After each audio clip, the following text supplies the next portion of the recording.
ভাস্কর, আদালত তো ডাক্তার পদবীর বিষয়ে ইতিমধ্যে রায় দিয়েছেন। এখন আন্দোলনরত চিকিৎসকদের আর কি কি দাবি রয়েছে জানাবেন বিস্তারিত।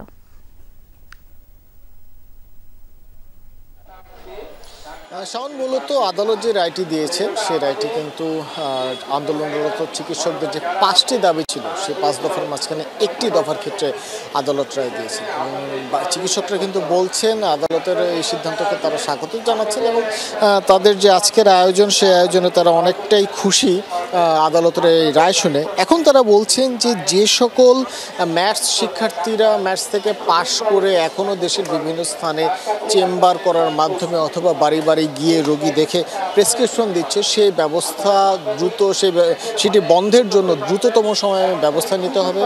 তার পাশাপাশি চিকিৎসকরা বলছেন যে গত 3 বছর ধরে কিন্তু সরকারিভাবে চিকিৎসক নিয়োগ বন্ধ রয়েছে এবং সেক্ষেত্রে দেশের প্রান্তিক পর্যায়ে যখন সাধারণ মানুষ চিকিৎসকের অভাবে ভোগেন সেই সুযোগটাই কিন্তু নেয় ডক্টর প্রকৃতভাবে যারা চিকিৎসক না তারা, অর্থাৎ সেই হিসেবে তারা বলছেন যে সেখানে ম্যাথসের স্টুডেন্টরা রয়েছে, ডিএমএফের স্টুডেন্ট শিক্ষার্থীরা রয়েছে, তাদেরকে দ্রুততম সময়ে যদি চিকিৎসক নিয়োগ করা না হয় তাহলে কিন্তু এমন সিদ্ধান্ত খুব একটা দেশের মানুষের অথবা স্বাস্থ্যসেবায় কাজে আসবে না বলে তারা মনে করছেন।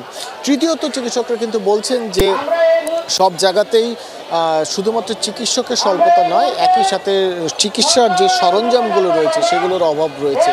সেক্ষেত্রে তারা বলছেন যে চিকিৎসার সরঞ্জামের অভাব কিংবা যখন চিকিৎসকের অভাব থাকে তার কারণে রোগীদের যদি কোনো ক্ষতি হয়ে যায় সেই ধারাবাহিকতায় বারবারই চিকিৎসকের উপর আক্রমণ করা হয়, এই বিষয়গুলো যাতে না ঘটে তার জন্য চিকিৎসকরা কিন্তু বলছেন যে অবশ্যই চিকিৎসক সুরক্ষা আইন প্রণয়ন করতে হবে এবং সেই আইন প্রণয়ন করার সাথে সাথে শুধু প্রণয়ন নয়, তা যাতে যথাযথভাবে মাঠ পর্যায়ে প্রয়োগ করা হয় সেই দাবি তারা জানাচ্ছেন। এবং সবশেষ তারা বলছেন যে যেহেতু চিকিৎসক নিয়োগে একটি বড় ধরনের শূন্যস্থান বিরাজ করছে বিসিএসে, যাতে অবশ্যই চিকিৎসকদের বয়স 34 করা হয় নিয়োগের ক্ষেত্রে। মূলত এই যে বাকি 4টি দাবি, সেই 4টি দাবি নিয়ে তারা এখন গণপদযাত্রা করবেন এবং স্বাস্থ্য মন্ত্রণালয় সংক্রান্ত দায়িত্বশীল যে সকল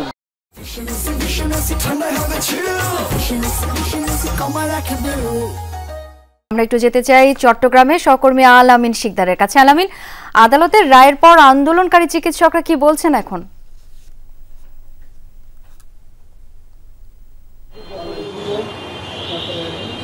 শাওন, এই মুহূর্তে মেডিকেল কলেজ হাসপাতালে ছিলাম এতক্ষণ এবং এখনও রয়েছে মেডিকেল কলেজের যে ক্যাম্পাস রয়েছে সেখানে, এবং সেখানে এমবিবিএস এর যে শিক্ষার্থীরা রয়েছেন তারা রয়েছেন এবং তারা এই যে রায় প্রকাশ সেই রায় প্রকাশের পর সন্তোষ প্রকাশ করেছেন। তবে তারা এখনই আন্দোলন থেকে সরে যায়নি, কারণ তাদের সর্বমোট 5 দফা দাবি ছিল চিকিৎসকদের সুরক্ষা, পাশাপাশি বিসিএস এ ভর্তির যে নিয়োগের যে বয়স সীমা সেটা 34 বছরের, পাশাপাশি আরও 2টি দাবি তারা করেছেন।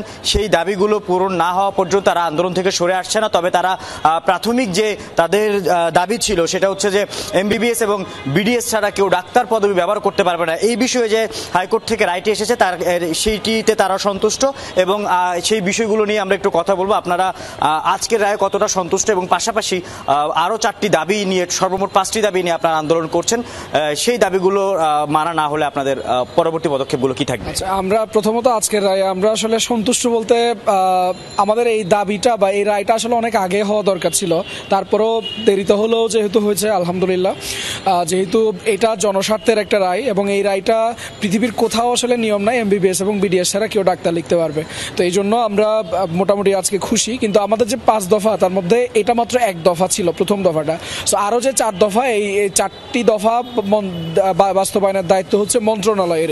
তো আমরা মন্ত্রণালয়কে অনুরোধ করব অতি দ্রুত সময়ের মধ্যে আমাদেরকে এই দাবিগুলোর ব্যাপারে সুস্পষ্ট নির্দেশনা দিক, তাহলে আমরা আন্দোলন থেকে সরে যাব। এবং আমরা কেন্দ্রীয় কমিটির সিদ্ধান্ত ছাড়া আপাতত আন্দোলন প্রত্যাহার করছি না। আমরা রাতে কেন্দ্রীয় কমিটির সিদ্ধান্ত ক্রমে আমরা আপনাদেরকে জানিয়ে দেবো যে পরবর্তী কর্মসূচি আমাদের কি হবে। আমরা শুনছিলাম এখনো পর্যন্ত তারা আন্দোলনই রয়েছে এবং পরবর্তীতে তাদের যে আরও 4টি দফা যেটি বিষয়ে মন্ত্রণালয় সিদ্ধান্ত নেবে সেই সিদ্ধান্তর পর এবং কেন্দ্রের সাথে কথা বলে তারা পরবর্তী যে তাদের আন্দোলনের যে কর্মসূচি সেগুলো ঘোষণা করবে। শাওন, আল আমিন, অনেক ধন্যবাদ আপনাকে। এবার একটু সিলেট যেতে চাই, সহকর্মী নাবিল হোসেন সঙ্গে রয়েছেন। নাবিল, আন্দোলনরত চিকিৎসকরা এই রায়ের পরে তাদের অভিব্যক্তি একটু জানতে চাই, সে সঙ্গে জানতে চাই হাসপাতালে চিকিৎসা নিতে আসা রোগী ও স্বজনদের দুর্ভোগ কতটা হলো, কি বলছেন তারা? দেখুন, প্রধান দাবি আদায় হলেও তাদের যেহেতু 5 দফা দাবি ছিল, আরও 4টা দফা দাবি তাদের বাকি রয়েছে, ফলে তারা প্রাথমিক যে স্বস্তি বা আনন্দ সেটি প্রকাশ করেছেন। কিন্তু তারা বলছেন যে ডাক্তার নিয়োগ সহ আরও যে 4 দফা দাবি, সেই দাবিগুলো আদায় না হওয়া পর্যন্ত তারা আন্দোলনে থাকবেন। এতে করে গতকাল থেকে হাসপাতালের যে আউটডোর সেবা, পাশাপাশি হাসপাতালের যে জরুরি সেবা ছাড়া অন্যান্য যে সেবাগুলো, সেই সেবাগুলো যে বন্ধ রাখার কারণে রোগীরা যে ভোগান্তি, সেই ভোগান্তি আজকে অব্যাহত আছে। সকাল থেকে আমরা দেখেছি যে এই Sylhet MAG Osmani medical college হাসপাতাল, সেটি সিলেটের বিভাগের সবচেয়ে বড় হাসপাতাল। এখানে সিলেট বিভাগের 4 জেলার যারা রোগীরা তারা এসে সেবা নিয়ে থাকেন, পাশাপাশি অন্যান্য জেলা থেকেও আসলে এখানে সেবা নিয়ে থাকেন। ফলে এই হাসপাতালের যে আউটডোর সেবা বন্ধ থাকার কারণে রোগীরা চরম ভোগান্তিতে রয়েছেন। অনেক রোগী ইতিমধ্যে আসলে সেবা না পেয়ে বাসায় ফিরে গেছেন। আমরা প্রত্যেকটি আউটডোর যে চিকিৎসকদের যে কক্ষগুলো আছে, সেই কক্ষগুলোকে আমরা তালা ঝুলতে দেখেছি, এবং বাইরে চিকিৎসকরা কিছুক্ষণ আগে অবস্থান নিয়েছিলেন। রায়ের পর তারা ফিরে গেছেন। তবে তারা বলছেন যে তাদের দাবি 5 দফা দাবি আদায় বা সমঝোতা না হওয়া পর্যন্ত তারা আন্দোলন থেকে ফিরবেন না।